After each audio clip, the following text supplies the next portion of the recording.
Greetings everyone, my name is Tony Holowitz, and in this tutorial I want to talk to you about the Act Companion Hamburger. What I mean by that is up in the top left hand corner next to the Act logo, there's three little lines. That's called a hamburger because it resembles the tops and bottoms, the bread of a hamburger, and the patty in the middle. So that's why they call it that. When you click on the hamburger, you have some options here. And it also shows you some of the things you can get to or work with inside Act Companion. As I go towards the bottom, we have settings and we can log out. We're going to talk about the settings in a different tutorial. But for now, when you first start using Act Companion, one of the questions I think you should ask yourself is, what in reality are you going to use here? For example, a lot of people don't use opportunities at all right here. Companies are something that you can use, but I think are best used when you automate them. Proximity search is something that you can use.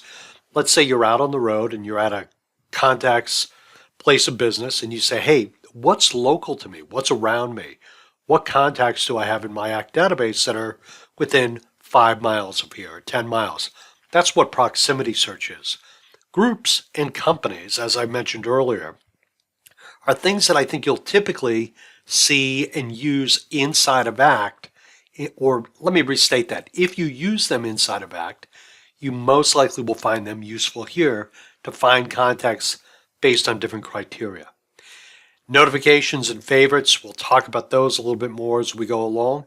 But the first real point I want to make here is you might not use all these things, but these things are available to you based on the way you use Act.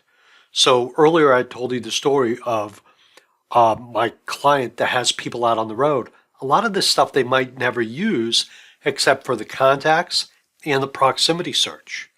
Now, once you get inside there and start working with those, this might expand a little bit, but each user or each business is going to use Act Companion a little bit different. So in the next tutorial, I'm going to go in and talk about settings just a little bit. And I just wanted to make you aware of some of these options. The way you get rid of this is you simply click on the hamburger again and it's gone. My name is Tony Holowitz. Thank you so very much for being here. I hope this was helpful. Be well, my friends.